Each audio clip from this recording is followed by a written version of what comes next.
try to tell ourselves that we don't really need it anymore. As if $1 million or the bottom of a bottle or a car, I never cheated it before. So you started with the I don't need it, all I need is money. You can give it to me, but you'll never get it from me.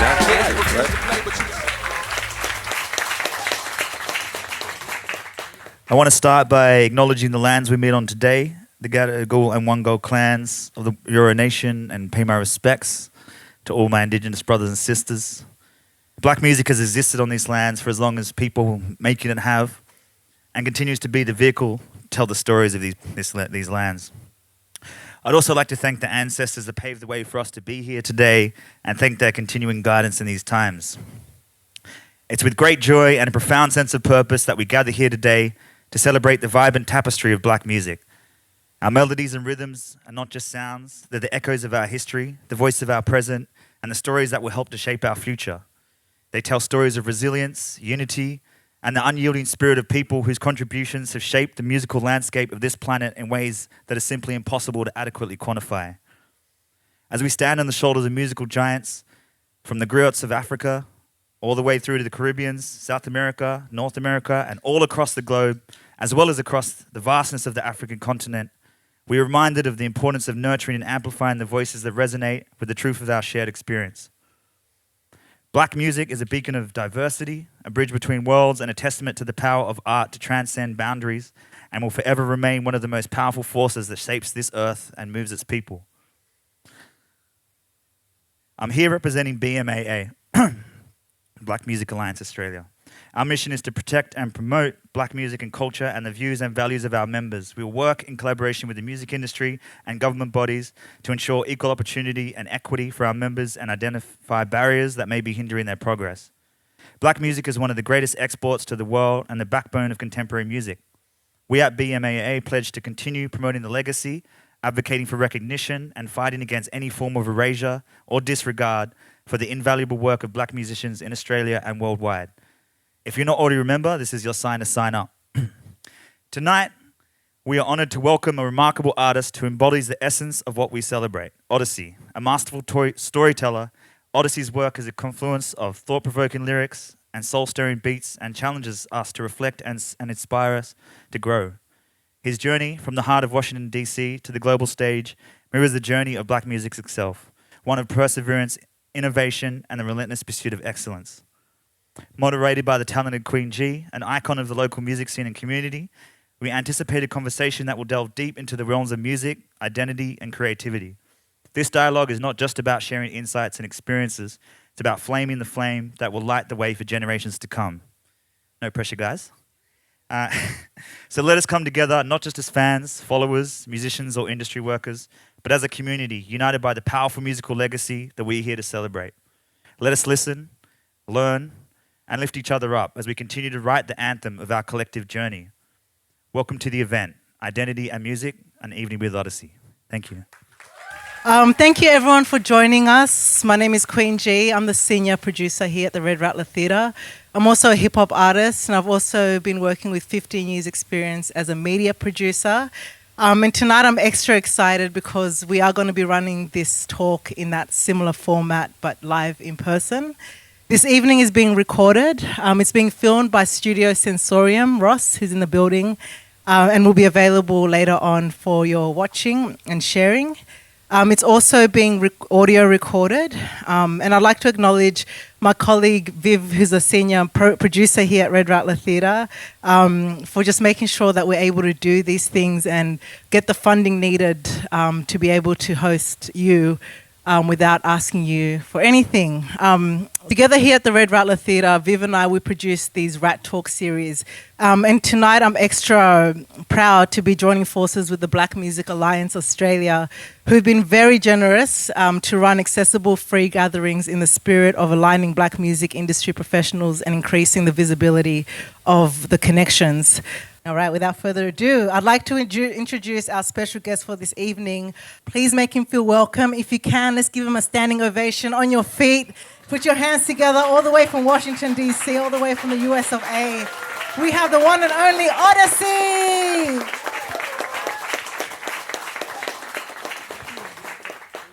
Assalamu alaikum. Is there a seat right there? Yes. you may hear people here in Sydney talk about the traditional name of where we are. We are on the Wangal clans of the Gadigal Nation, and this land is the land of the Gadigal people. First question, how important is it to you to acknowledge the land that you're on? Deeply important to acknowledge the land that you're on. You can't erase somebody's history.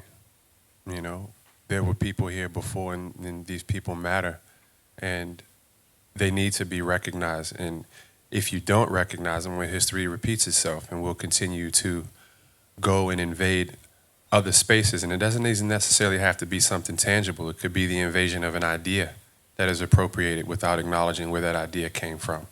So acknowledgement is everything. Thank you. Yeah, so please, I hope you do that while you're here on your tour in Australia too, as you're traveling around. I'd also like to acknowledge any First Nations people who are with us tonight. We have a special guest with us. Kobe D's in the house, who'll be performing here on Saturday night. And we look forward to seeing you. Thank you for all your wonderful music, brother, and your lyrics and your stories and your messages. Keep them coming. The Realist. I'd like to start by telling us about your tour to Australia. You've been here a lot of times. Maybe talk about some of your memories you've had while visiting here and some of the people involved in bringing you, who've been able to connect you with your audiences here. Oh man, as we say in DC, I've been here a rack of times. First memory I had here, I get out of the airport, it's 2006, and cab driver taking me to my hotel, and I'm like, hey, let me ask you something. Where the black people at? He was like, oh, they in Blacktown. You don't want to go out there. I was like, y'all got Blacktown? Like, you can't, like, what? It's like, like a Chinatown, but for black people? Like, he's like, nah, it was named that before they got there. I was like, so y'all just, it was premeditated? So that was my first exposure. First time I came out here, but it's been all love, man. The people that I've encountered through the creative space, I will always make that distinguishment. We as artists tend to romanticize, especially people of color, when we travel abroad, how we are treated, and we bring those stories back home, and we paint this farce on how the average person is treated. For example, you know, anyone who went to France during World War II, Josephine Baker's, Quincy Jones post that. As an artist, you get this privilege that the everyday person doesn't get, right? So my experiences here have been through the lens of being an artist and not just an everyday working man here. But they've been a good one. You know, shout out to my man Sam Dutch from the beginning, who's been bringing me out here from the longest, man. Yeah. Well, identity and music is the theme tonight, and you're not, well, you know, your background is not unique, but it is an experience for many. Your father is from Sudan. That's and correct. Your mother is African American. Yeah. What was that like for you growing up, and how has it shaped you and your music? Yeah. I mean, everybody has a reason why they're in therapy, right? So, you know, my mother is from Southeast Washington, D.C. For those who don't know, you know, about that area, D.C. and the surrounding areas are home to the wealthiest population of black people in the United States of America, but also home to the largest economic gap between rich and poor, right? So it's like this extreme wealth and extreme poverty, and my mother's from the extreme poverty side, right? And my father, I would say that he is a product of the brain drain of Sudan, the Sudanese who got to leave on student visas. And my father was educated in England, right? And was just a knucklehead, right? And just every way he could find to ruin his father's prospects on him being a great human being, he did it, right?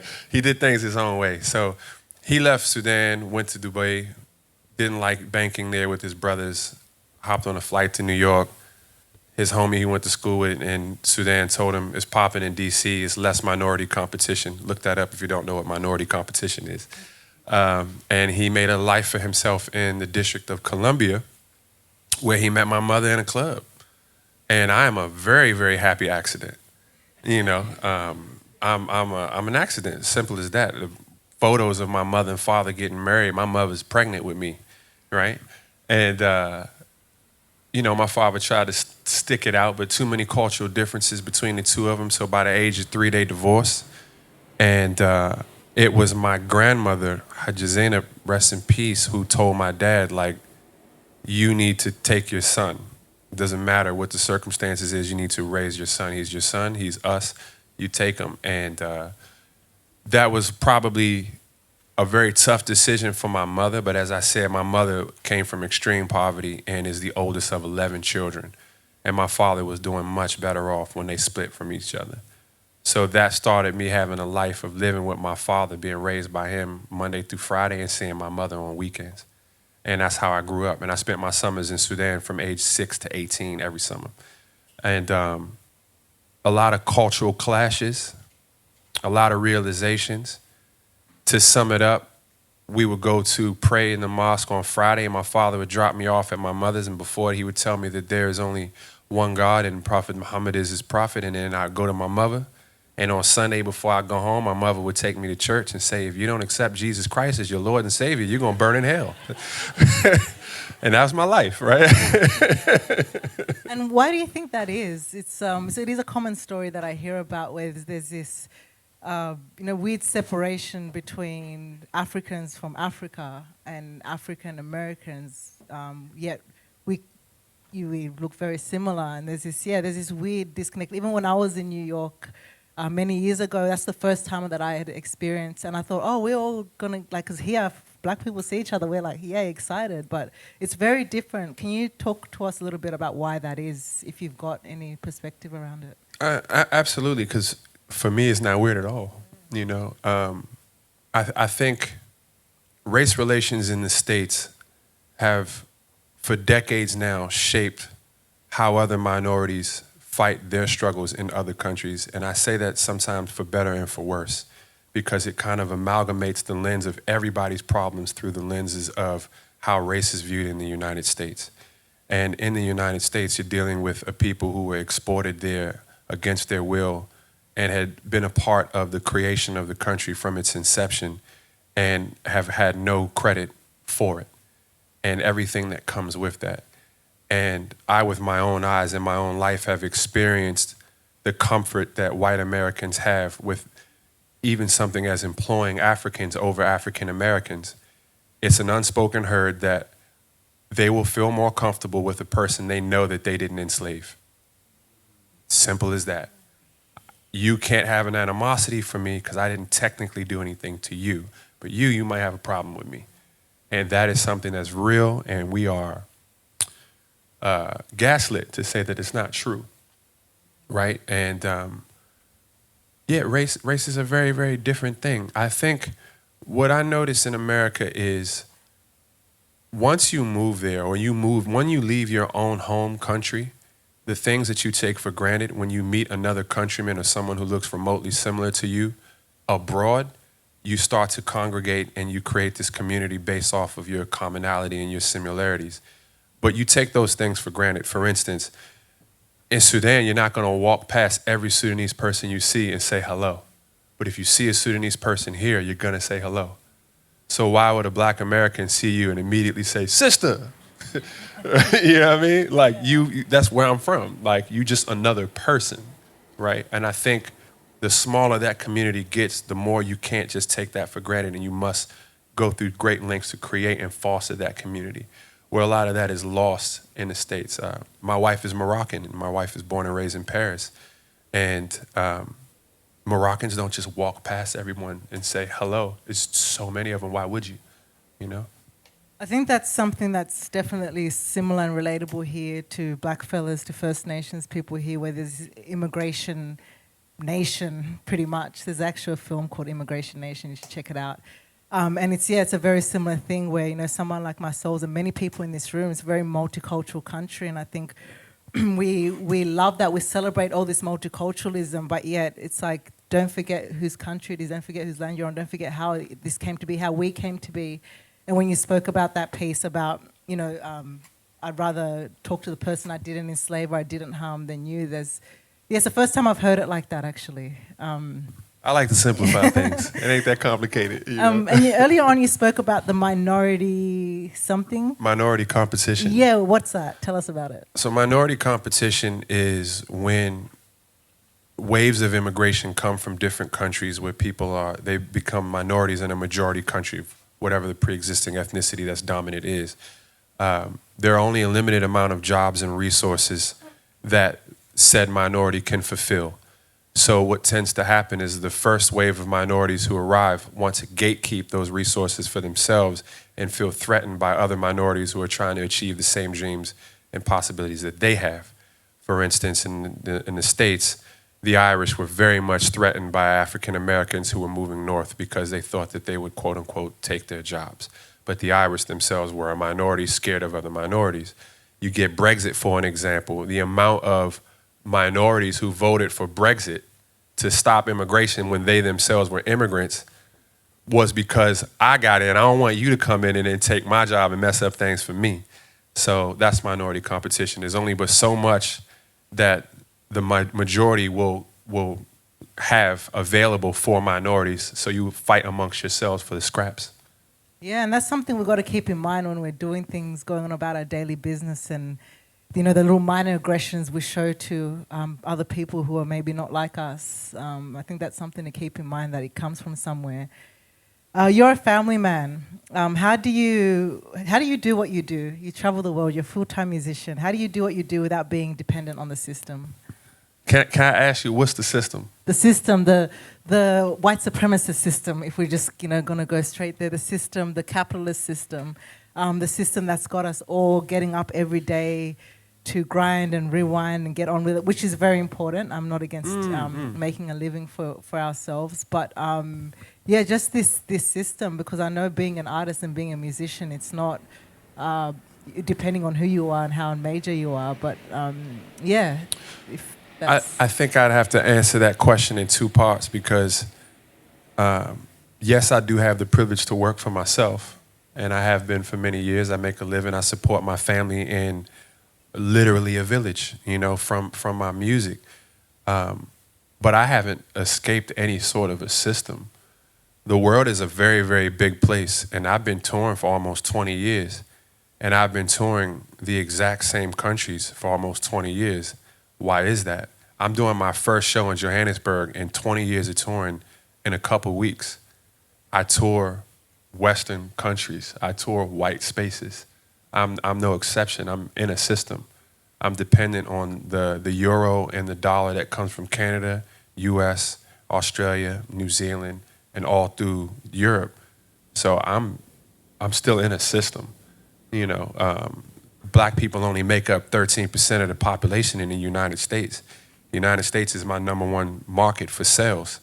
And if it's only 13% of us that's buying my music, I wouldn't be able to make a living. So the majority of people that are buying my music in the States are themselves also white. That's just capitalism, Yeah, and I think it's something that we often talk about. For those of us who are like overly conscious and want to fight the system and get out the system and all these things that make us excited, but we just can't do it, as you mentioned. And I think it kind of comes from there. Like, is that possible? I speak my truth in my music. I don't have to sugarcoat anything. I have no one above me that can veto my decisions. That's a blessing, right? So I can make a living and also maintain my integrity. That is something that many people can't do. They don't have that privilege to do. There's a hierarchy that they have to silence themselves for. Now, how much of a living I can make, there's definitely a ceiling on that depending on your beliefs. And my beliefs have definitely kept me from entering other spaces, albeit voluntarily. I'm not interested in them. But depending on what you want from the system is depending on what you have to compromise and give up. And I feel as though the niche that I've carved out for myself is giving me a good balance on creating art that I want to create and that people can connect to, but also being conscious that I gotta make money. And that's not something that, maybe it's because I am American, it's also from having an immigrant background and looking at capitalism from the outside in. That is a very fundamental difference, and that will probably be the thing that sums up my privilege to the most is I was given the gift to look at capitalism from the outside in. You know, every culture around the world is born into some sort of social construct, whether it's your language, the land that you're from, your ethnicity. But Black Americans never really had that opportunity to come from some place to America.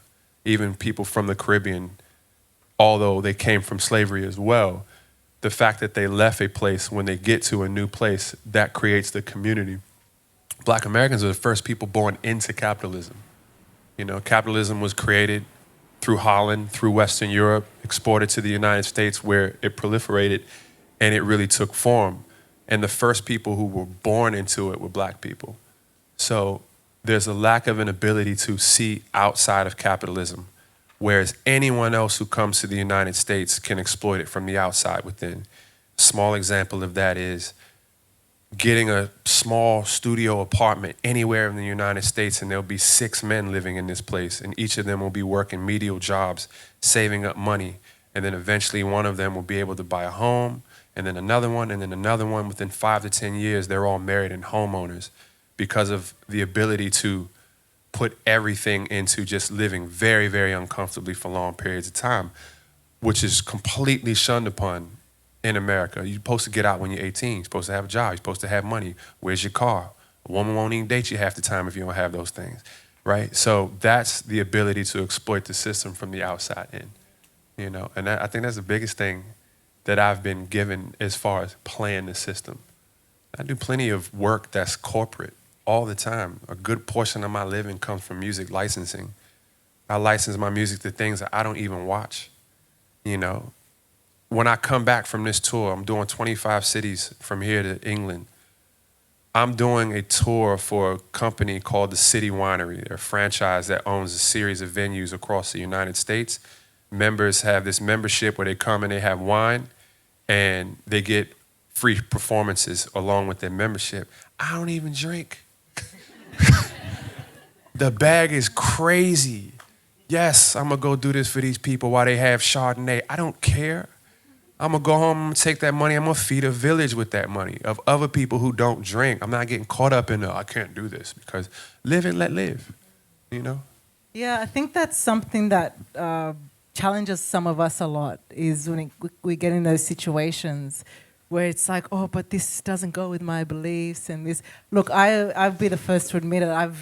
I was very passionate to that, where nowadays I'm like, it's $1,000 a week to live in Sydney right now, you know? So I think it's, you know, it's okay. Sometimes it's okay if you've got to do that. So long as whatever you're doing has not got blood on its hands, right? You know, it's okay if you have to go and do that. You don't need to always announce it. I mean, you just told us, but I'm sure it's not something that you've announced on. And I'm announcing it tomorrow, actually. I'm So no announcing shame. it. Yeah. No shame in the game. No. Yeah, I mean, that's a whole. Tell us a bit more about that, because it's something that I find that a lot of, you know, people I know are struggling with. We're struggling with this in between, or going when to say no, and, you know, this all of a sudden being cancelled or something because we did something. Everybody has their own compass, their own moral compass. And when you realize that your moral compass is tailored to you, you can't judge someone else's. You simply cannot. There's no one in this room that can judge my compass, and I can't judge yours, right? That's just how it is. I have my lines that I won't cross, you know, plenty. But those lines for other people are totally fine. You have to be okay with that, you know, and I've built a community of people around me, my family, my friends, my wife, where we share a similar moral compass. So we don't cross those lines collectively. But there are people in outer circles that do, you know, and you just have to be okay with that. Yeah, I mean, there's never been a point in history, if you are still an idealist in the way you create art, there's never been a point in history where art and commerce have been separated. There's never been a period. If you look back at some of the greatest Renaissance painters of our time, whose work is what we all want to go see in museums for what it displays and what it defines, we wouldn't know these arts if they weren't commissioned by extremely wealthy families. So there's never really been this separation between art and commerce, whether it be in classical music that gave us the pentatonic scale that eventually turned into jazz when it morphed with West African melodies and harmonies. These things were paid for and these things were subsidized by the wealthy, right? How do you navigate that? When do you put your foot down is completely up to you. I've had plenty of things that I've said no to. I'm trying to remember some off bat. Some like White House situations where I said, nah, I'm good. Some things where it would have been sketchy with the political alliances, nah, I'm good off that. Some things where people were trying to just use me often as a poster child to say, well, if he likes us, then we're good. Because I'm the poster child for so many things. Being black, Sudanese, Muslim, they're like, yo, please say that you like us so everybody else will. And I'm like, nah, I don't hand that card out that easy. So yeah, I have my own compass, but I would encourage anybody to define your moral compass. Don't have it be wishy-washy. Clearly understand what you're okay with and what you're not okay with. Move through life accordingly. And there has never been a separation of art and commerce. It's a myth if you think it has been. And I would love to debate anybody who thinks that there's a point where art was truly for art and not subsidized by commerce. Yeah. Well, that might be a good segue into this next question, because you talk a lot about the inequality gap in the communities where you're from and the lack of a real life systematic change when it comes to things like drug abuse, crimes, violence, poverty. I'm sure it's something that some of us want to see change in. Can you talk about the world of music, of the world and the music industries? I guess the glorification and the aestheticization of poverty porn in hip hop, particular, and the negative impacts it can have on our society.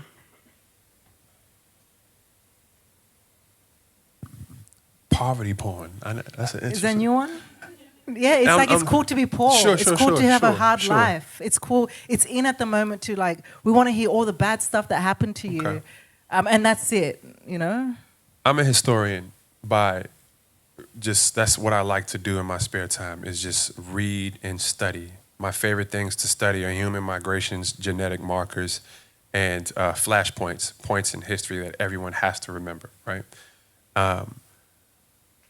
We all look for things to define our cultures. And when we don't have an abundance of positive stereotypes to define our culture, we will resort to negative stereotypes to result our culture. The roots of black culture go far deeper than, what'd you call it, poverty porn? Poverty porn. Poverty porn in hip hop. Let me see if I can sum this up really, really fast, right? You guys can relate to this because we're in Australia. The migration of Europeans that came to the first 13 original colonies of the United States predominantly came from the Midlands of England and northern England, particularly like Scotland, and there were a lot of them were Scots-Irish. If any of you don't know, these people were herders. They were not in industry. They were not agricultural. They were not farmers. So they had this culture, this pastoral culture, being very, very protective over their livestock because livestock was everything to them. And it was based on a culture of honor. You can't steal my livestock or I'll come and fuck you up, right? And they exported that particular culture to the United States in the Appalachian Mountains, especially in the South. The people from New England in the United States came from further south, and whereas near modern-day London, Essex, places like that, and they were far more industrious and cared more about education. And many of the stereotypes that are attributed to black Americans in the United States, if you look them up, were attributed to the Scots-Irish and the Irish long before they were attributed to black people. Before the Great Migration of black people from the United States to northern cities and search for work, northern white people refused to rent to southern white people who were from Scots-Irish descent because they were loud. They hit their women. They were promiscuous. They were fighters. They were rude. They were crass. All of these things. And they would come to the north looking for jobs, and they too wouldn't get jobs. And this is who we inherited a culture from. We inherited a culture of honor and a culture of shoot first, ask questions later from the white people we were in proximity from. It is not a natural occurrence for where we came from in West Africa. It's a completely different hierarchy system. So I say all of that to say poverty porn is American. It's not Black American. It's not hip hop.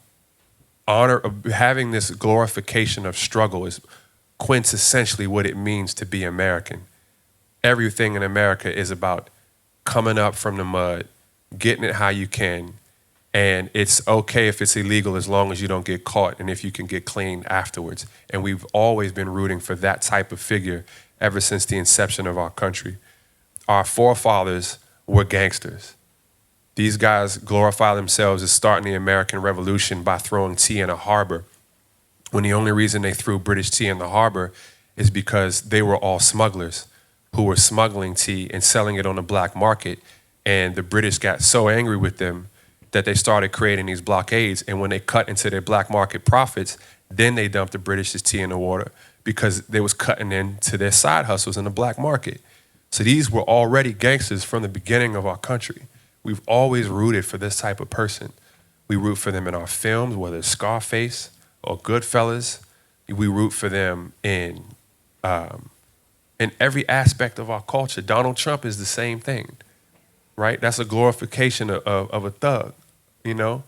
So I don't necessarily agree that that is a hip hop problem, but it is something that is very much a negative aspect of American culture. Most definitely, and just in a bit of context in relation to, pinning it to hip hop, because it's something that I guess hip hop gets responsible for here from, from experience, I guess, is that, hip hop and being Black is this only, and I think it's important to ask that question in the way that you've clarified it and broken it down, because I think it's important to hear those other perspectives and not always be in that assumption.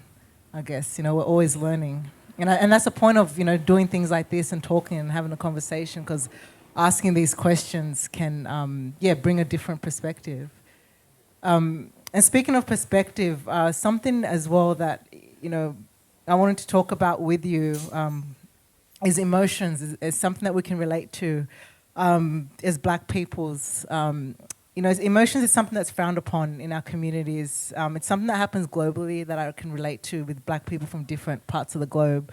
What are your thoughts around the lack of being able to express our emotions in our family homes and upbringings, and the lack of support to safely express our emotions, and where do you think that stems from? I couldn't say in general where that stems from.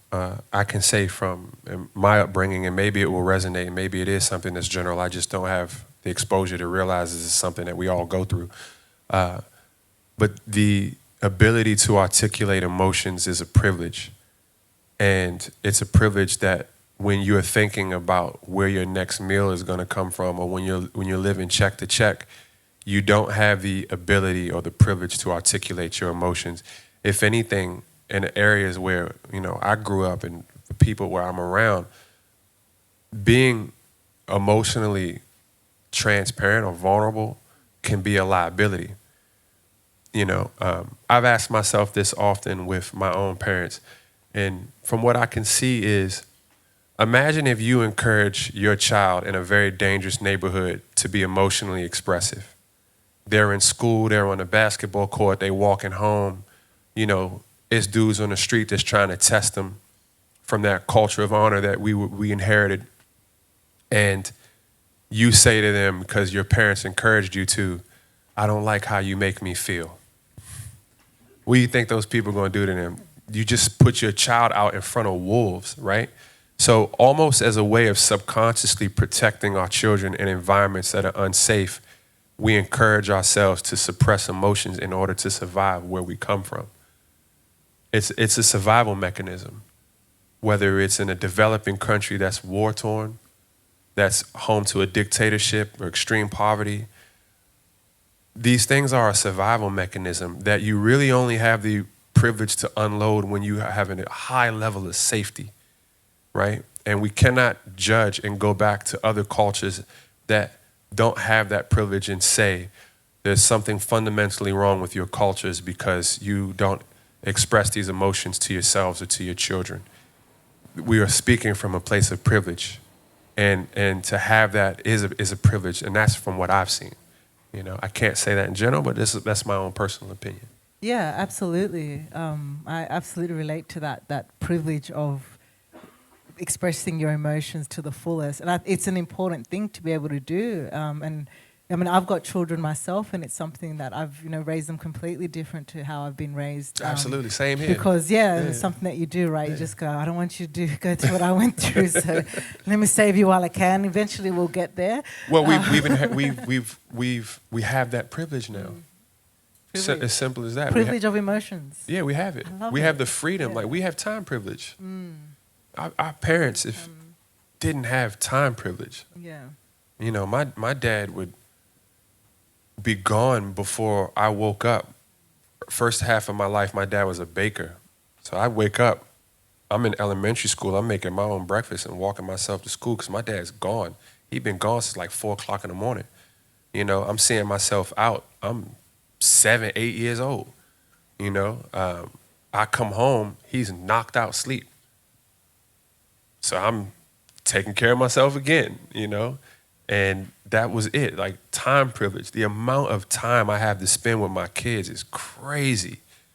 You know, I take my kids to school in the morning and daycare. I work about a 6-hour day. That's it. I work 6 hours. That's crazy. You know, I pick my kids up in the afternoon. We go to the park. We go to the library. What? Like, that's crazy. So I have time privilege now. These are things that our parents didn't have, you know. And it's also the generational difference, right? Because our parents came here. I was born in Uganda, and a lot of people of us who were born in the diaspora or born in anywhere you're from, they came here from scratch. They had, like, similar to your story. Your story is something that's very common, where the parent or the parents leave everything behind, leave the family and everyone behind to start from scratch. And I think it's something that needs to be taken into consideration when dealing with us, is that, we've come from people who've had to start from scratch, who've had to completely let go of everything. And then there's also that piece around culture. How do you still keep your culture? How do you instill your culture? Does it become important? Does it even matter after a while? Because it's like, you're here now, what are you going to do with your life, I mean, it's this is a third culture problem, right? And this is a conversation that I have with a lot of my friends who are first generation to the States, where it's this sliding scale of emotion that we have on how we feel about our upbringings and our relationship with our parents. And many of my peers have this resentment for their parents not being there enough because they grew up in America, where they compared their parents and their upbringings to their American friends. And that's so unfair to your parents. And I come from that perspective of having complete understanding for the fact that I was like, Dad, I'm in a basketball team and we have a game. The other parents come, and my dad was like, Anna, I'm not playing, only you're playing. Why would I come? He's like, why? Like, and I'm like, hey, you got a point. Yeah. So no, my father was not at my games and PTA meetings and parties, and I didn't have costumes for school, and I didn't have none of that. Like, my father, like, what are you talking about? You go to school to get an education. What are these white people on? Like, what is this? Bake sale? What is this? Right? So I have full knowledge of where both my parents come from because I am them. But they have only half the knowledge on what I am. And that's just the way it is, because I'm the one who's raised in a complete different culture than them. So if you're, shout out to my Sudanese people in the crowd. I see y'all. Why would our parents encourage us to be graphic designers and photographers if where they came from, those jobs never existed? Right? So you can't hold it against them when they are, quote unquote, not supportive. Why would they be? They have no concept of the existence of these jobs. They only want you to do jobs that they themselves know are safe where they come from.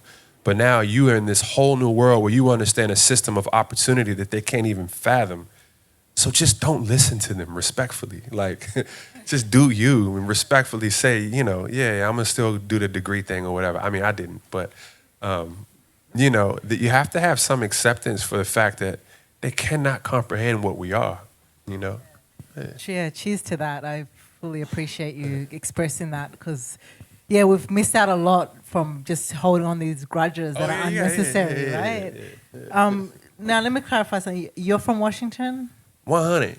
Okay, so You been just around wanna my make sure. you been around my way before? You been out I here? haven't. I Oh, haven't. man, you gotta but come I'm very kick it. curious. Yeah, Because everybody always go to New York and everything. I'm like, Yeah, yeah, y'all 'cause need I to wanna come go down to here the, and kick like- it with us. I want to go to the birthplace of hip hop. You know. I mean, it's cool. It's cool. Began. But we got go-go, though. We got our own music. That don't be cranking for real. I want to ask you about Yeah. that. I want to ask you about that. But look, I'm sorry. Let me switch back to standard American English for y'all.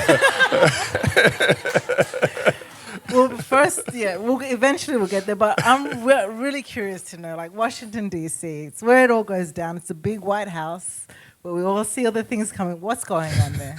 What's going on? I just Let me paint a different just so it picture doesn't for look. you. It looks a certain way this way, but maybe Sure. you can. As my father said when he first saw the White House, I thought it was going to be bigger.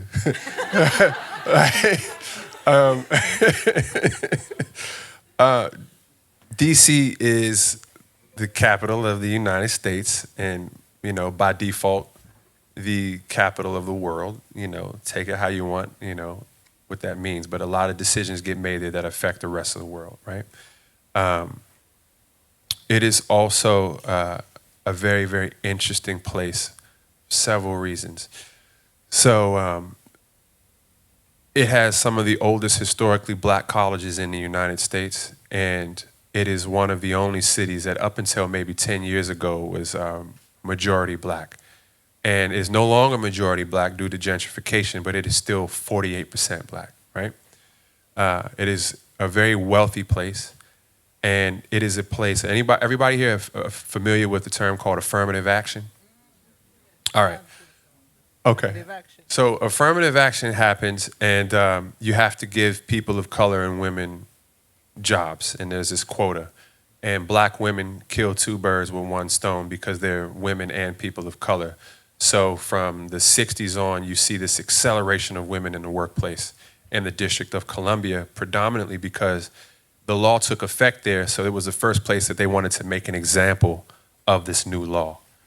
So you get people like my mother who dropped out of high school at 16 years old, working as a secretary in the patent office, making very, very good money. And by the 80s and 90s, they're heading divisions with just high school diplomas or not. And then they marry someone who, through affirmative action, work for the postal service or the subway system or the bus system. And they take this two-parent income and they move out to Prince George's County, which is the wealthiest population of black people in America. And we are the closest thing to a real-life Wakanda. It's crazy. Where I grew up was 96% black. There was like no white people where I'm from. The doctors, the lawyers, the bus drivers, the drug dealer is black, the police officer arresting them is black, the lawyer is black, and the judge is black. So you cannot say this is happening to you because you're black where I'm from. Like everybody's black. It's like I didn't understand how unnormal that was until I left and started touring and seeing the rest of the United States. Where I'm from is not normal. It is not a representation of the United States at all. It is an oasis. That's DC. That's my side of DC. It's black nepotism, where your parents were the first generation to go to college and they work in government. And then when you go to Howard or Morgan or Towson or any other, or Hampton, any other black college, when you come home, your parents get you a job in that division, and then you buy a house not too far from theirs, and et cetera, et cetera, et cetera. It ain't always a good thing. There's a lot of closed-minded people where I'm from as a result of that. But that's the side of DC that I love, that you can truly be black in DC and be a person first, not a black person. When I moved to New York and I finally got around people who grew up in communities where they were like, I'm from a place where only 3% of the population is black. I'm coming here to exercise my blackness. And I'm like, man, y'all extra black. And it's like, what is wrong? And I'm talking to my homies back home and I'm like, yo, you know what's crazy? we grew up being people first. We didn't have to be black people because everybody's black where we're from. But these people that we're now surrounded around clearly knew they were black people first. And sharing spaces with that and hearing those stories, that came very late in my life. Meeting people who were marginalized, the victims of racism, you know, this very late in my life that I was like, so tell me, what was that like? You've been called the N-word before? Like, what's that like? Because where I'm from, like white people don't even exist. You know, like they're such a non-factor. We don't think about them. They don't decide our fates. They don't determine whether we get jobs or not. You know, that's my side of DC. There is a whole other side. DC is split up into 4 quadrants: Northwest, Southwest, Northeast, Southeast. Northeast is majority black. Southeast is completely black. Southwest is where all of the business and government is. And Northwest traditionally was very, very white. We just didn't go to Northwest like that. So we don't see that. Yeah. It's important to hear that. That's a really like, wow, this is a shock. I wonder what that feels like. Is Yeah. what I'm thinking. Like, what does that feel like? Yeah. I don't think we can have this conversation without discussing like the ongoing genocides that are happening around Africa, firstly, and also in Palestine. But in a nutshell, for someone who's, I guess, not aware, how would you describe the ongoing civil war that's happening in Sudan? I mean, I would hope everybody in here was aware. But if not, to sum it up, you have 2 homicidal generals fighting for supremacy to be the next dictator. That's the summary. The people are caught in the crossfires of a proxy war between United Arab Emirates and Saudi Arabia and Russia and the United States and Egypt and Ethiopia and Turkey. And any one of those larger countries are funding either side and allowing this genocide to just continue going on and on and on, because our lives don't matter to them. Our land does. Our resources do. And there are a lot of major players playing a role in the genocide and the war that's happening in Sudan. It is far bigger than just the 2 rival factions that are fighting one another. But the same could be said about every conflict around the world. They are truly being shadow funded by far bigger entities. It is no coincidence that the entire Sahel region of Africa is on fire at the same time. It has everything to do with Russia trying to change the access of power to counter the embargoes and sanctions that were placed on Russia by fucking with France, by ruining their relationships with all of their former colonies. So that we are caught in the middle of a power struggle between Western imperialism. And how is that affecting or impacting your family? I know that your father's over there. My father's there now. And recently you spoke to him online, right? I got a glimpse of that. And I mean, what did he say and what's it like? Like, what's he saying about it? Well, how's he surviving? Like, because when we see these things, we just think, oh my gosh, it's completely impossible. And I think it's important to put that awareness of it. And you know what we as, you know, African people in the diaspora and non-African people can do around that. But what did your father say? It's wild when you talk to people that are actually in these situations. So my father came to the United States in 1976, and he moved back to Sudan with my siblings in 2007. From 2007 till now, he's only come back to America twice. He has no desire to come back to the States. He built himself a good life, retired early, and was chilling. Then this war breaks out, and the Janjaweed, what they call themselves to legitimize themselves, Rapid Support Force. You know, these guys are mercenaries who were just seizing people's properties as they were invading territory. And my father was like, nah, I've worked my entire life to have something here, and I'm not going to have somebody take it. So I'm staying put. And everybody else left. His brothers and sisters, they all went to Egypt. They went to Canada. They went back to America. And my dad was like, I'm 70. He had a conversation with me when we was trying to get him out. He was like, what I'm going to do? Sit in your house and watch TV? He's like, I'm 70 years old. I don't want to just sit on a couch and watch TV. If I'm going to die, I'm going to die in my own country. I'm going to die on my land. I'm done kind of running. I evaded the first several wars by going to school in England and then going to the United States and getting citizenship and skipping out on having to do military service. I'm here now. I'm 70. I'm here. I'm not going anywhere. So he decided to stay, and I had to respect his decision. He operates out of a place of pride, and I know my father intimately. I don't agree with him, but his ego is far stronger than his need to just quote unquote survive. And he doesn't want to go through life thinking that everything he did was for nothing. And if he leaves and his place is bombed, he will feel his children aren't enough, seeing his grandchildren aren't enough, because for him, like I said, it's my basketball game. These are my kids. And this is his way of love. And he's like, surviving just to live is not enough for him. He wants to be in a space that he built. And I respect that. And he decided to stay.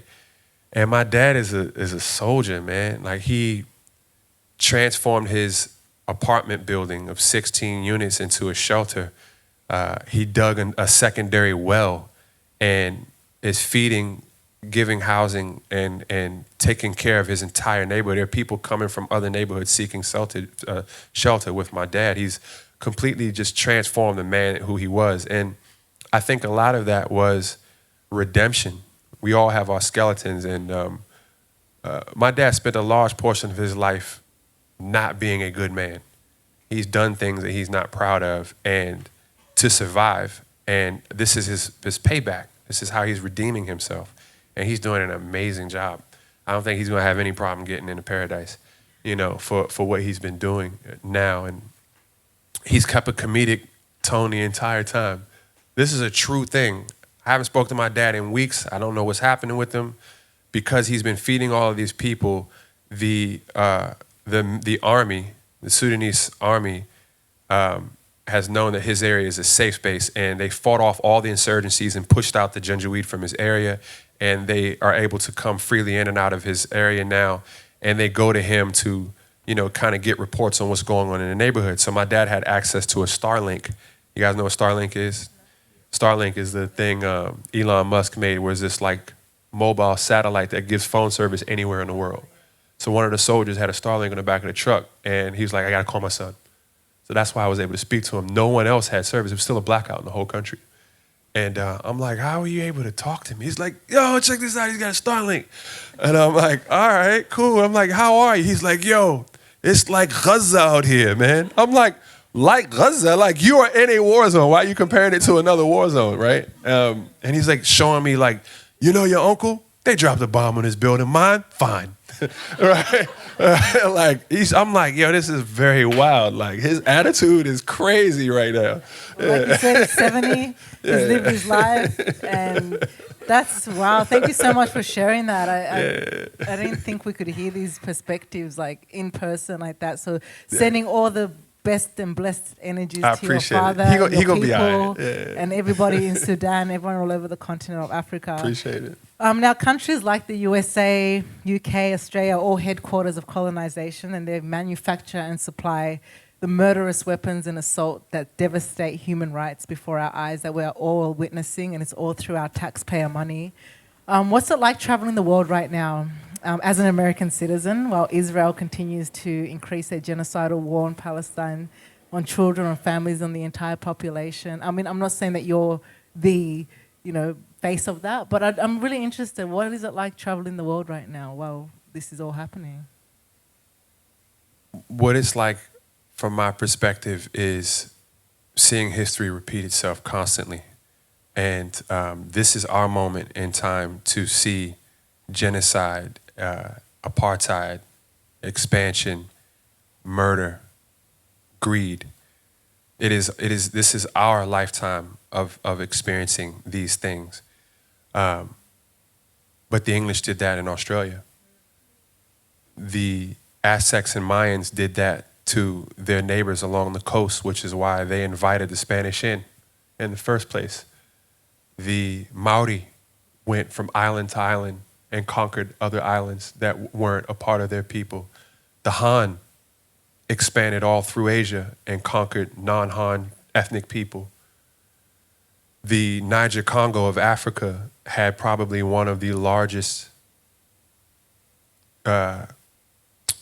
expansions that is unspoken of, where they created independently agriculture in the Niger-Congo region and took over everything in sub-Saharan Africa, and the only people who survived that were the Bushmen of Namibia, right? Those are the only people who ethnically survived that expansion of land being conquered and grabbed. This is a human issue. We have a serious problem as a species, right? There were a whole race of people living in Europe called hunter-gatherers that were completely wiped out and assimilated by Anatolian farmers who left Eastern Europe, where the Black Sea was, and took agriculture and just wiped them out and replaced their whole culture and took everything from them. We have a problem. The Vikings did it. The Romans did it. We have a problem as a people. This is our moment to experience it. It is never, that doesn't condone it. But we are not getting to the fundamental issue of we as a people have a serious issue. And this is our moment to deal with that issue. Word, land grab, as they say, Yeah, the land yeah, grabbing. Yeah. Well, as we speak, there's activists and students and educators protesting and setting up encampments at universities. It's happening here at the Sydney University, and it's just 10 minutes away. So if you do, happen to walk by there, pop in and say hi. A lot of our friends organise that. How important is it? And we're seeing educational institutes all over the world just suppressing knowledge. The same spaces where we're told go there, get an education. How important do you think it is for hip hop as a tool to educate the masses?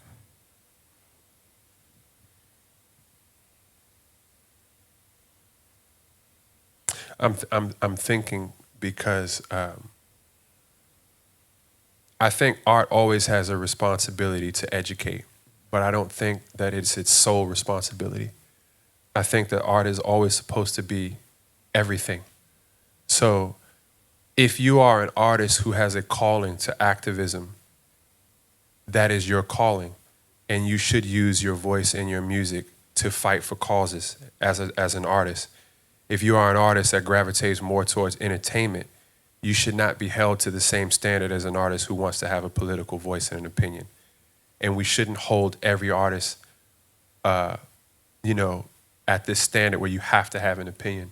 Some artists are just pure artists. My art tells me to speak. I'm friends with people who their art tells them to simply just entertain. I think that there's this bottlenecking, especially with minorities, because there aren't so many opportunities for us to rise and descend to such positions of power and authority where our opinions matter, that we bottleneck and expect every famous person or wealthy person to have an opinion about everything. And that's a huge responsibility that most people can't bear. I personally don't care about what LeBron James thinks about what's going on in anything outside of basketball. I don't care. Did he study poli-sci? It's like, what do I care? Somebody famous interview, somebody asking Young Thug about his opinion on something. I'm like, what? Care about what Young Thug? What he says. Did you hear his music? Like, where's the connection? like, why are we asking this person? So I don't think it's everybody's responsibility to do everything. Hip hop is a beautiful thing because it is a tool that can lend itself to so many different causes, opinions, and ideas. And for those artists that's their calling, do that. Do that. I think that's very, very important because it's such an influential music. What we talk about in this music reaches people outside of our bubbles. Again, I'm from a place where only 13% of the population is me. So I get this chance to talk to people outside of me. How am I going to influence them? Am I going to regurgitate stereotypes and tropes? Am I going to educate them? I think I want to educate somebody else who might not have the same privileges of me to view their experiences from the outside within, might not have the privilege to want to educate because they don't even have the tools to. I find that the fundamental issue that we have in most of society today is we have lost the ability to learn how to learn. We have access to so much knowledge and information, but we actually don't know how to digest it anymore, right? So there's so many of us who, we have all of this exposure to things, But so what if you have exposure when you don't know how to absorb the information, right? So we got to stop looking for everybody to have an opinion on everything. Word. That's very powerful, impactful, and I think it's important for us to hear it like that. Thank you for sharing your knowledge. It's not over yet. Oh, We've good. talked a lot about identity. Yeah. And I'm chilling. everything Y'all you good? just said. Well, yeah, clearly they are, because no one's even got enough to get a drink or go to the bathroom. Like, this is amazing. That means well engaged and the conversation's working well. And everything you said is absolutely important to hear and for us to remember, because what you find is that when people get together and actually in person gather, you find that all these stereotypical things that we have thoughts of actually don't really exist, and we have more in common than we actually think. Well, I'd like to set the tone now as we go into speaking about music.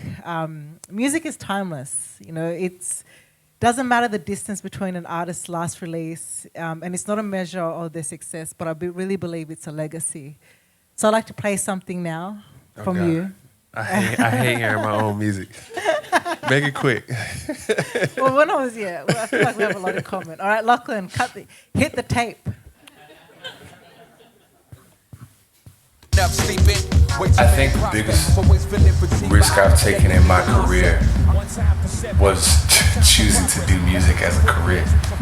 It's insane. The odds are completely against you. I must always understand that whenever I'm not working, someone else is. Whenever I'm not evolving, someone else is. Whenever I'm not in the studio, someone else is. And that constantly keeps me on my toes. Honesty, you will most likely fail, but take risk in life. You got the skills for this. You ain't got the bill for this. You ain't play your part for this. You ain't got the smarts for this. You ain't got the ear for this.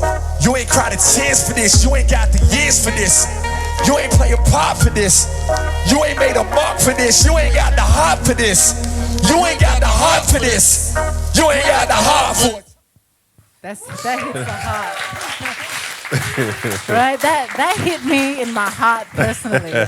Can anybody else relate? Anybody put your hands up if that especially the way he just hit them bars, you ain't got the heart for this. Because really, like, those of us who choose to do this from the heart, taking your heart with you everywhere and sharing it with everyone. I just want to talk about your work ethic and how you describe it. And do you work outside of music? Like, have you ever had to work? I know it's your work. I'm not disputing that. No, never. Wow. Yeah. Wow. I mean, but that's not because I'm some sort of an outlier or anything. My father was an entrepreneur, and he had a series of different jobs and hustles. In that song, it talks about it. He opened up a diner, and I talk about it in that song. It failed. Then he became a baker, and then his homies put him on to trucking, and he transitioned into trucking, and that's when my dad made the most of his money. So he had these delivery trucks, and you guys have Staples in Australia, office supply company? You have an office supply store, right? Office Works. Probably, all right. So the equivalent of Office Works is a company called Staples in the United States, and my father was a subcontractor for them, where they would subcontract out all the deliveries that needed to go out to all the offices and residential areas in the DC area and give them to contractors like my father to make deliveries. It paid good. I think it was usually like $7 a stop, and a truck would average no less than 40 stops a day. And my father had 12 trucks at $7 a stop, 40 stops a day. And whenever I wasn't in school, I worked for my dad. I was on, and he owned a company, but he always drove and took a route himself every single day. So we would wake up 5 in the morning, go to the warehouse. The manifest would come down from Pennsylvania. We print it out. We load all of the packages onto all the different trucks for their routes, give everybody their routes. And then me and him would hop in a truck, and we would just make deliveries all through DC.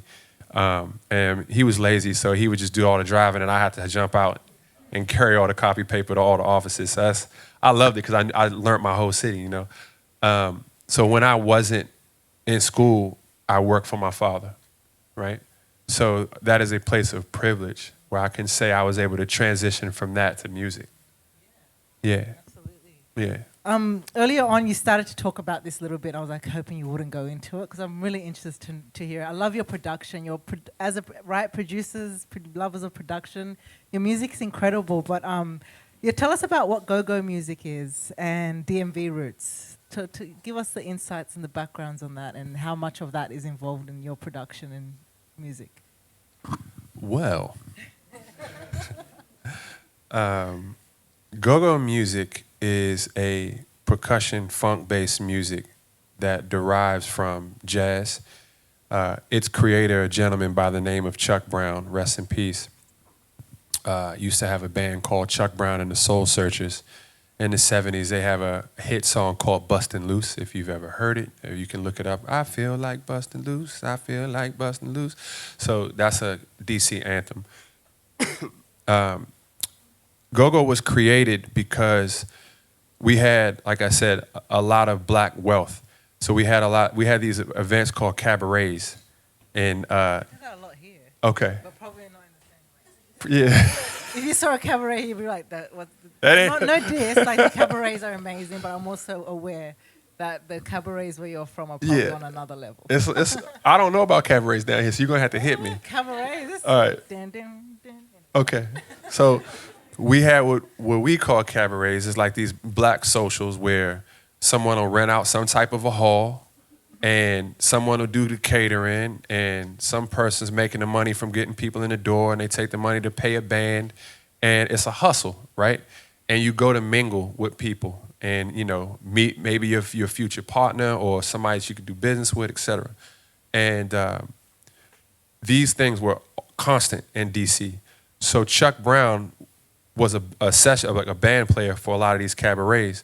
So what he basically ran into this problem of is like, we don't have enough music to keep playing these, and we definitely don't have enough to keep playing the whole night, and we can't just keep making new songs. So how about we come up with a groove, and then whatever there's hit songs that's out, we can adopt that hit song into this groove, and people can just dance all night, and they'll be dancing to something with some familiarity. So the go-go is congos, a pocket beat that grooves, and then you take whatever popping on radio, and you make a go-go version of that, and we dance to that all night. When it got super, super popular, bands started emerging where they started to make their own original music, and it stopped being the music that just copied what was out. And it got very, very popular in the 80s, where a gentleman by the name of Teddy Riley moves from New York to Virginia, has exposure to it by way of Hampton University, where a lot of Washingtonians go to school, and it influences New Jack Swing, which is the same rhythm at the time. And New Jack Swing takes off into rap and blends rap and R&B and evolves into what hip hop is today. But go-go went into a completely different direction because it always stayed a live music. It's never been programmed.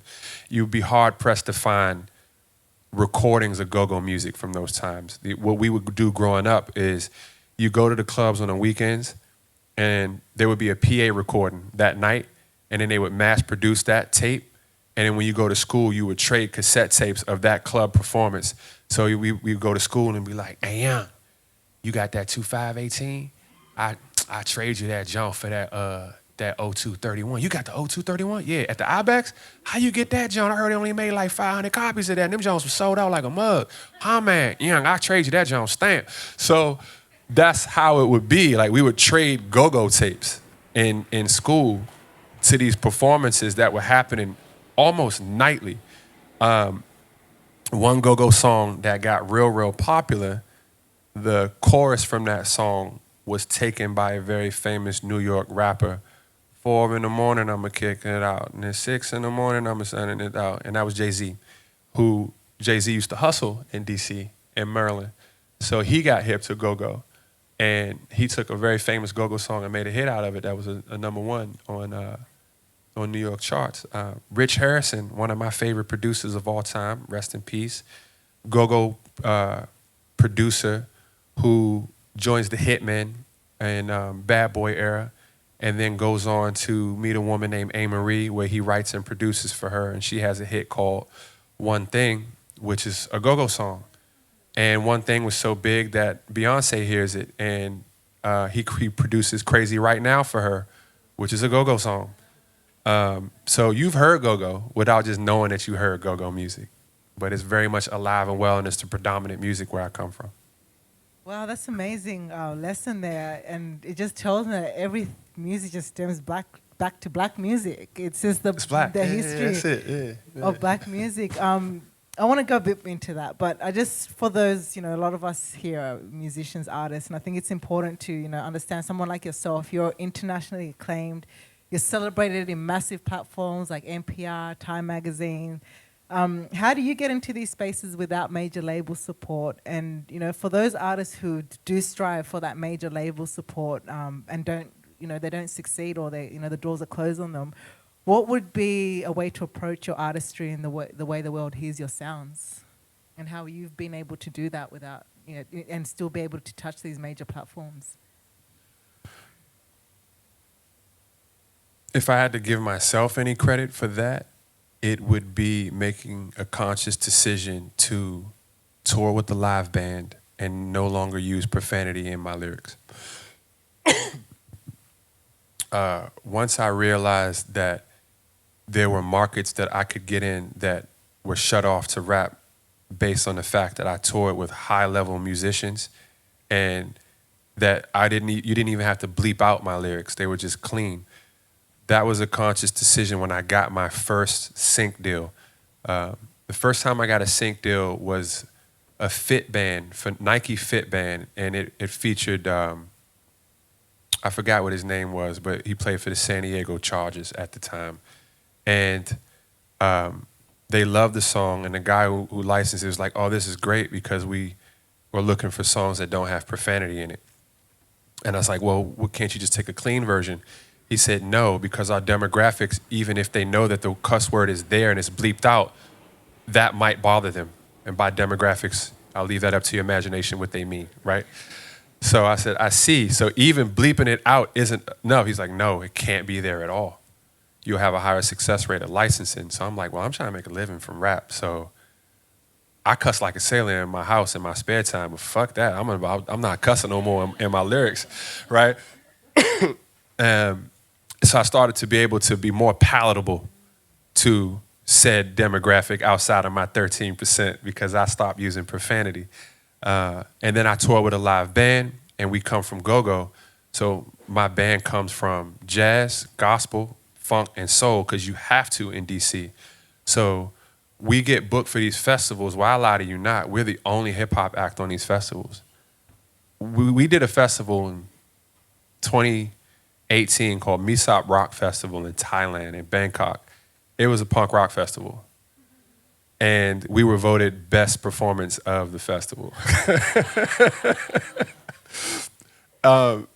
So it's creating a sound, creating an aesthetic, and creating lyrics that would resonate with a series of people and that was palatable led me to be able to be discovered by a lot more people.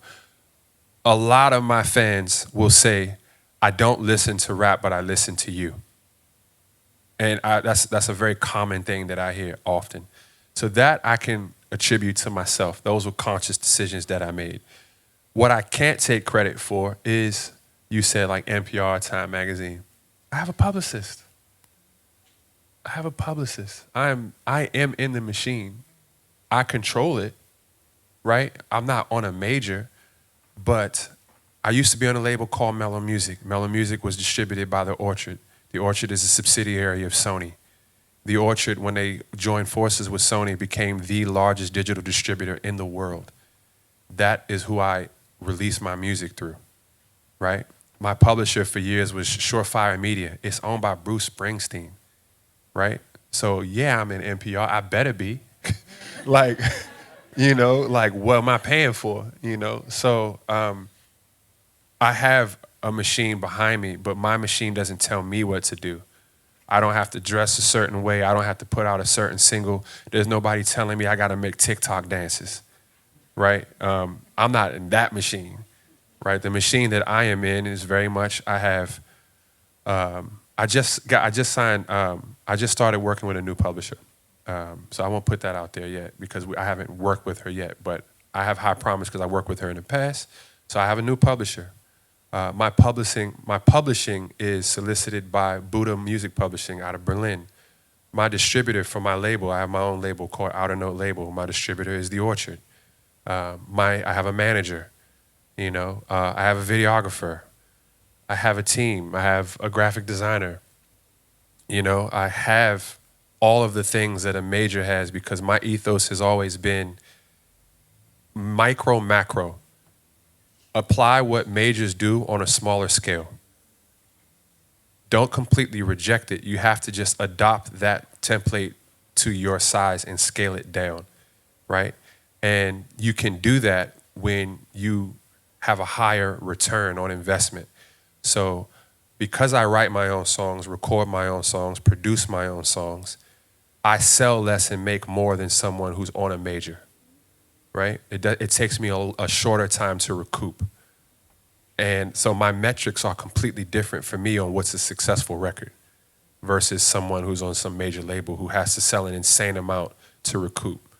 So I just apply the same systems of a major and I just scaled it down. Micro, macro, but you cannot escape art and commerce. You know, I get back to that, you know. The measures of success, right? What we have there's different measures of success, and it's not always at the top. It's not always has to be big. It, as you say, micro measure.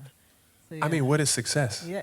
Yeah. Yeah. Success for me is doing what I want with my time.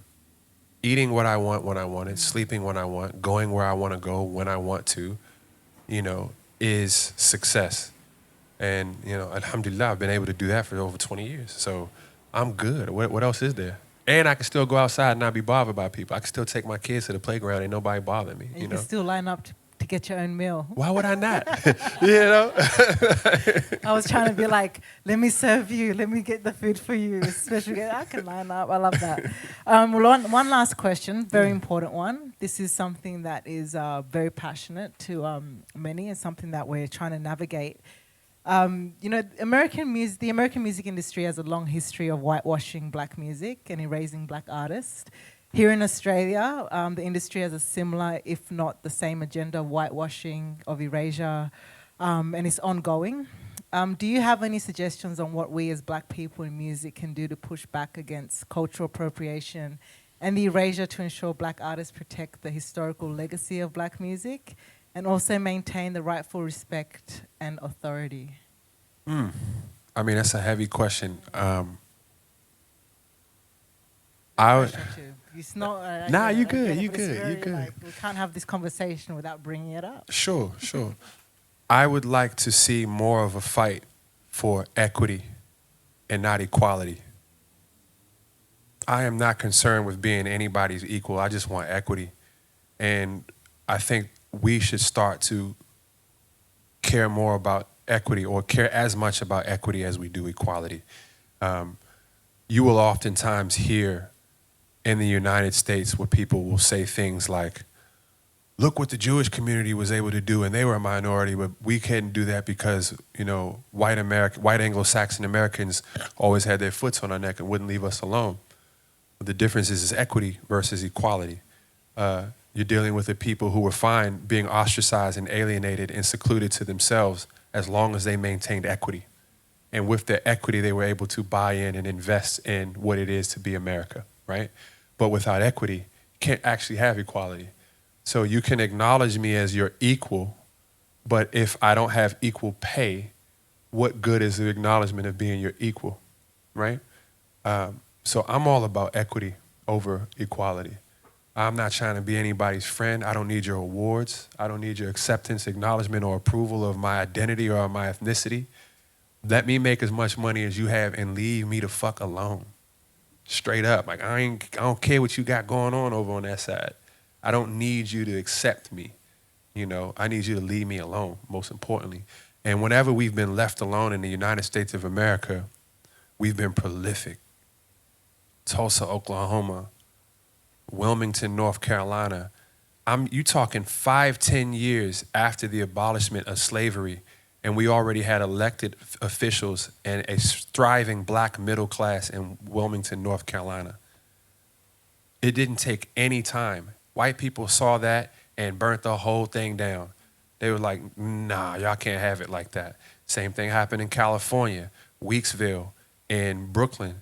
There have been plenty of times without aid and charity where if you just leave us alone, we will be fine. The issue is they will not leave us alone, right? So I'm far more interested in equity and being left alone than equality. Thank you for that inspirational insight. Can we get a round of applause for that? Come on now. We've never heard that response before. It's usually like, yeah, fight for it. No, I absolutely agree. I think I'm just not here for acknowledgement. yeah, I don't need acknowledgement, you know? Yeah, and it's learning. And I think, that's why we ask questions, because, we need to learn before we make assumptions and just think we know it all. Once we know, we're always learning. I'd like to bring it to you all because, hello, you've been so amazing, just chilling and engaged. This is the time that we open up the floor for Q&A. This is your opportunity. Like, you're going to be here on Saturday night with a room packed full of people. You probably won't even get a chance to have a conversation or ask a question. I'll be outside afterwards. Don't even trip. Does anyone want to share any questions? Yeah, can I bring the mic to you? Yeah.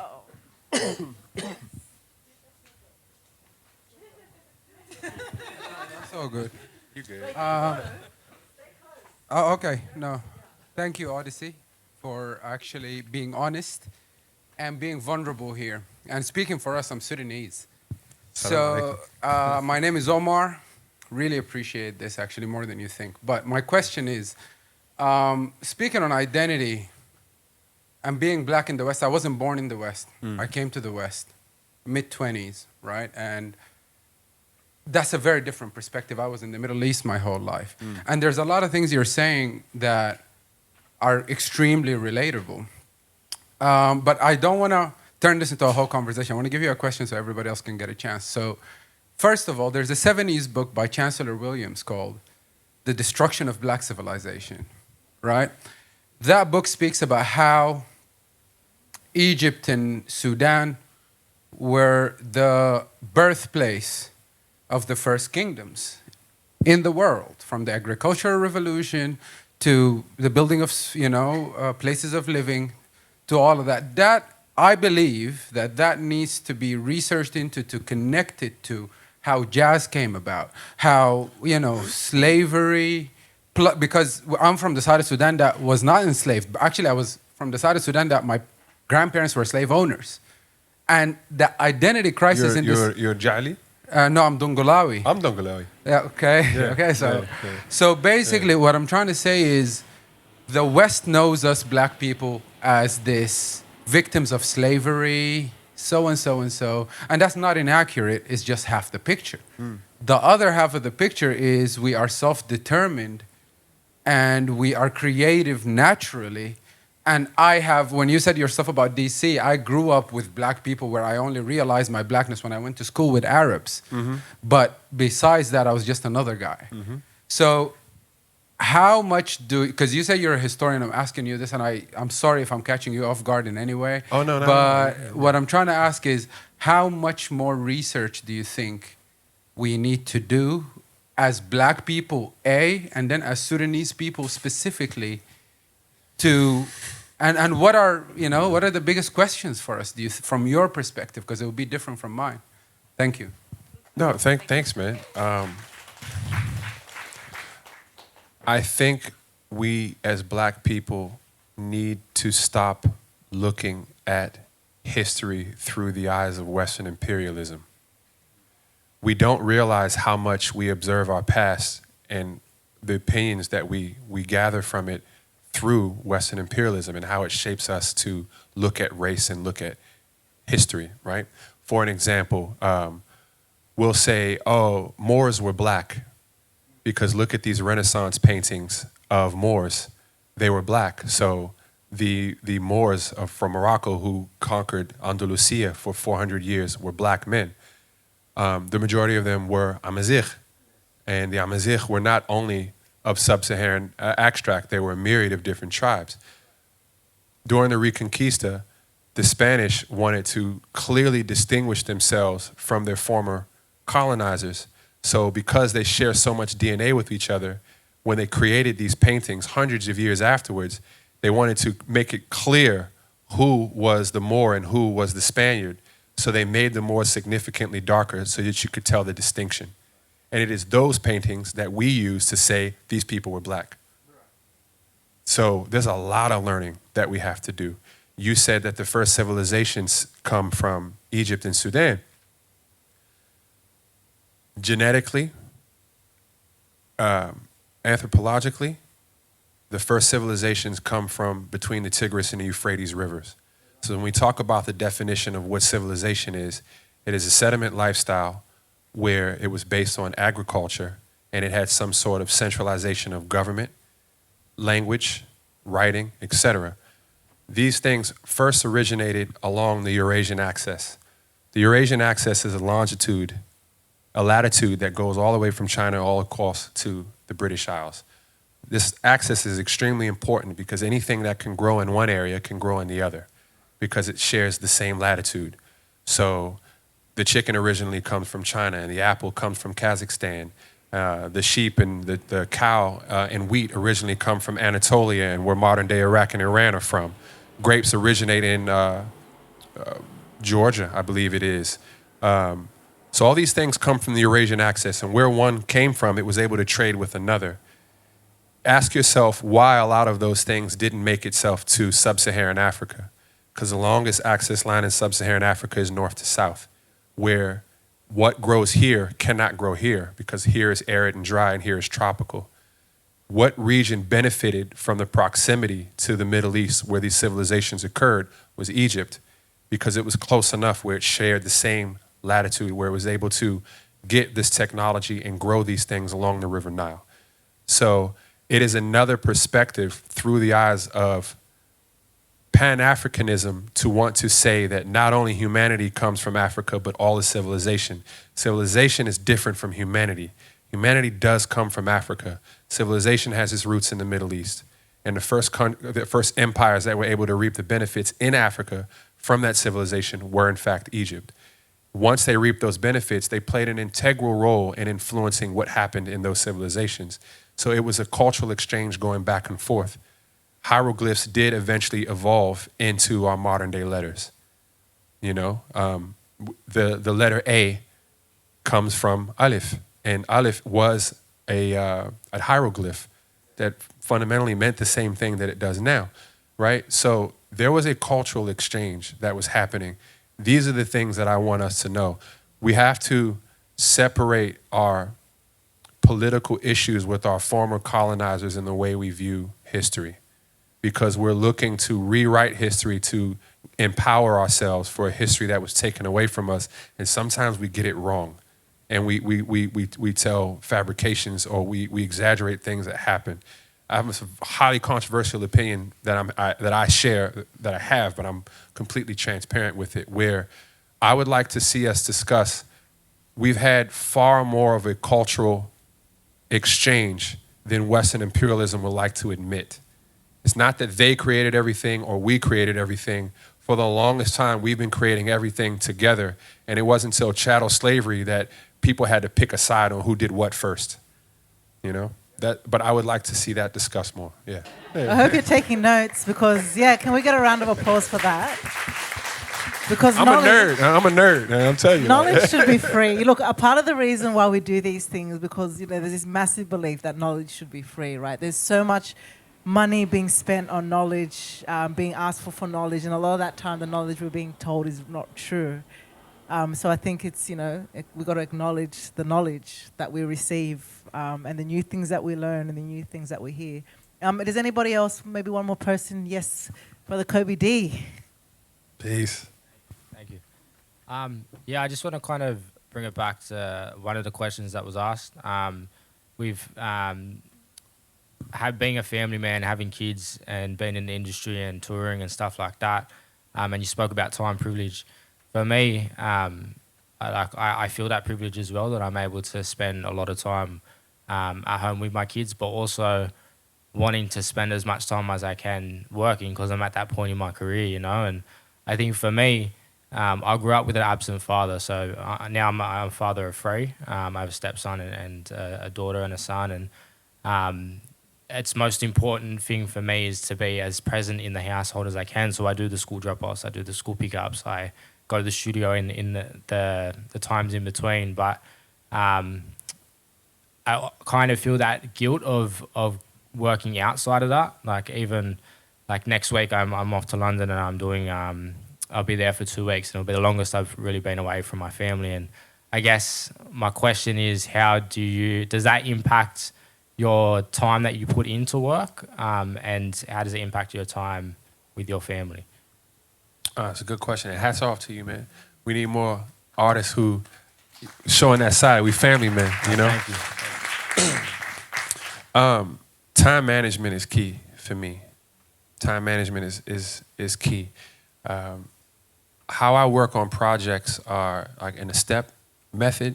So when I'm working on a project, I'll start by producing it first. So when I go into the studio, I'm only producing. I don't do anything else. And then once I get a series of beats that sounds cohesive, I'll put them in an order, and I say, this is my next album. And then I will stop producing full stop, and then I'll just write. And when I write, I have a little bit more freedom because I don't like to be in the studio when I write because I'm too tempted to make beats. So I'll just walk around New York, go grocery shopping, run, play basketball, AirPods in the ears. I'm thinking the lines, I stop, I pause, I write something down. So I'll spend a lot more time outside when I'm in my writing phase. Once the writing's done, I stop writing and all I do is record. And I just do nothing but record until all tracks are done and I'm satisfied. When that's done, all I do is mix. And when the mixing is done, I don't listen to the record again unless it's time for rehearsal, and I'm just thinking of marketing. Compartmentalizing those things and working them in the steps have allowed me to realize I don't actually need as much time as I think. And also I have formulas. So whenever I'm like down, I'm not as creative as I want to be, and I kind of force myself to say, this is a job, so whether I'm feeling it or not, go sit at that desk and make something happen. When there's nothing coming, I will just listen to samples for hours when I just have nothing. And I'm like, that's nice. And I'll just categorize it. That could be a classic boom bap track. Put that in a boom bap sample folder. Or this could be jazz fusion. Put that in a jazz fusion folder. Oh, that's definitely a pop one. Put that in a pop one. Ooh, this would be a good R&B sample. Put that in an R&B one. And then I'll stop doing that and I'll be listening to drums. Ooh, those drums would go perfect for this. These drums would be perfect for that. And then I'll put it, and then I'll get this jolt of inspiration at some point. And at that point, the beat's already made almost because I'm just pulling this from this folder, pulling that from that folder, and putting it together. So I actually work faster even when I'm having writer's block or production block. So the key is to always work something that's constructive towards your end goal, no matter what it is. And you'll find that you have enough time to do it. And the end goal is a record. From its inception to its marketing to the merch. So at some point in time, I'm working on something. It could be the merch design for the t-shirts. It could be a rollout campaign. It could be photography for editorials or new press shots. It could be the sound production, the sound scape for the next record. It could be the theme for whatever the album's gonna be. At some point in time, I'm always working on it. So when I'm actually in the studio, I'm literally just following blueprints. If I showed you my phone right now, it'll say album ideas in the notes, song ideas, one-liners, collaboration ideas, marketing ideas. It's just all these different notes. I came up with one I was telling Sam on the plane here that I'm really excited about. I want to do this compilation where I showcase rappers from my home area. And the region where I'm from, they call it the Mid-Atlantic, from New York to North Carolina, because it's in the middle of the Atlantic Ocean on the East Coast. So I want to do this idea where I basically rip off the New Yorker's font of the New Yorker magazine, and they do these illustrations every issue. And I want to call it the Mid-Atlantic, and every issue would have whichever 5 artists are on this, 6 artists that are on this EP compilation that I'm doing, and I'm going to print this magazine in conjunction with every EP. And it'll be an interview of each artist with their lyrics, some stories about them, and when you buy this EP, and you get this magazine, eventually one will sell the other. So I just log that as a note. So when I'm having a meeting with my distributor, and they're like, so what are you coming out with? oh, I got this great idea. Wow, that's really great. The rollout for that would be good. I'm like, oh yeah, and wait till you see the merch, right? And it's just something I just thought of on a plane. So just constantly giving yourself the ability to work on something that's constructive to your end goal. And you'll find that you'll have time to get it done.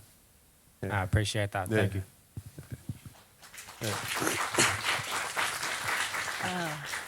Thank you. Well, as I mentioned earlier, this Saturday, May 4th, it's the big show with DJ Unknown. Has he touched down yet? I hope so. I don't think so. Maybe, I think Sam would know. I think last time I seen a post, he was in Vancouver. He's on his way. Well, Kobe D, you're performing. And can I say your bars, like, please just keep serving us good music. Take that advice and take us non-stop, timeless. Keep going. Don't feel guilty though, Bo. Don't. By the way, don't feel guilty. Yeah, you're hectic. Yeah, your kids will love you for it. You know, I won't see my kids for 2 months. You know, I had a conversation with my 6-year-old. She's like, I really don't want you to go. That's a really long time. Wait, how long is 2 months again? She doesn't even really comprehend it, right? And then I was like, you see all these other dads? They work 9 to 5s and they're home every day and they don't see their kids at all. That's why they have nannies and au pairs and these Trinidadian women who always pick them up, right? I said, but dad gets to pick you up every day. And you see how when we go to the playground, all these other kids are there with their nannies and their maids, and I'm the only one who's like actually here with you? Well, I get to do that because I have to go away for 2 months, right?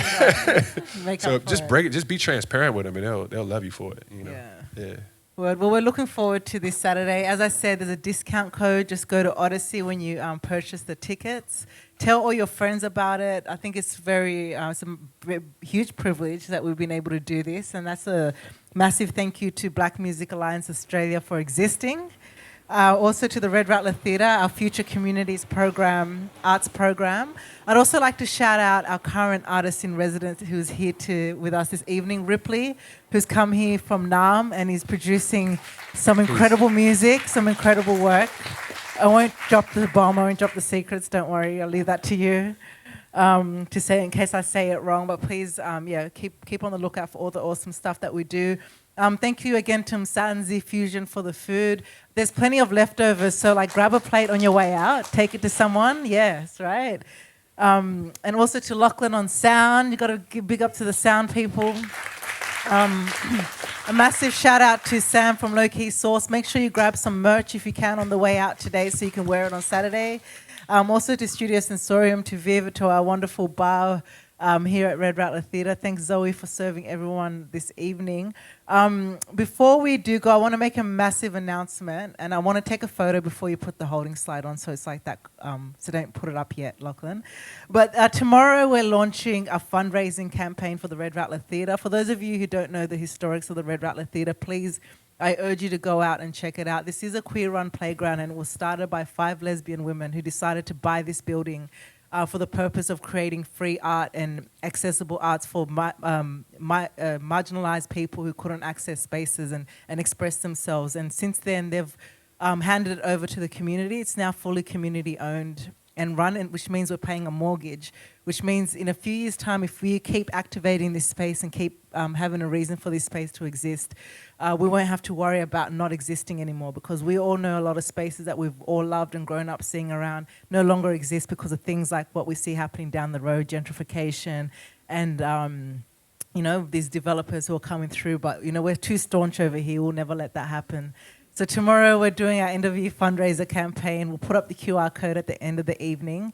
Please share it around, do what you can, even if it's $2, $3, every cent counts. And I think that's a big empowerment about, how we get capitalism is by doing it ourselves. Is that, I'm a big believer that, community unity, you got something, I'll buy it from you, you buy it from me, and this is the space to do it at.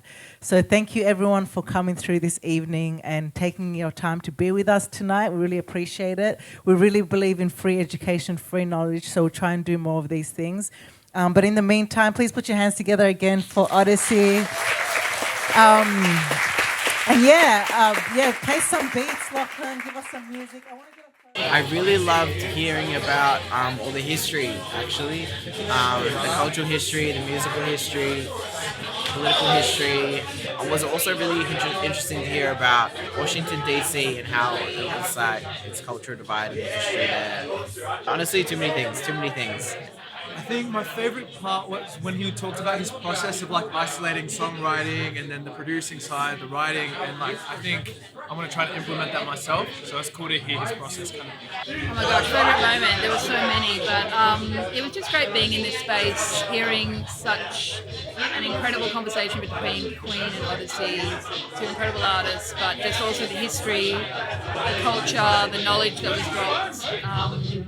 And I could, listen to him for hours because he articulates himself so well between humour, but history and the incredible music that he makes. So thanks, Red Rattler and Black Music Alliance for putting it on.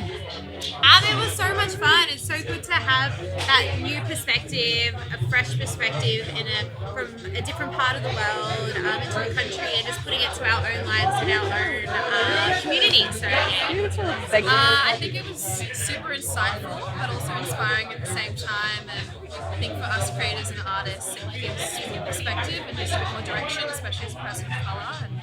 And I really enjoyed it. I'd have to say my favourite moment tonight was the African history lesson on civilizations and just truth-telling around that, which was amazing. Amazing. We need to hear more of that, I feel like. He's like a full academic, hey? Absolutely. And I kind of wasn't expecting that, so I absolutely loved it. I think that the thing that I really loved was just his perspective and grip on history and life. I think it was just really insightful. The history of go-go, just to give it that context. And it's just, I was just like, I remember thinking, I'm deep diving tomorrow. That's what I'm doing. I'm going to do deep dive and I'm going to just listen to all this music. I think any night where you leave feeling inspired to learn more and keep researching and find out more, and like it just there's so many seeds were planted. I think that was what was really important and worked for me tonight.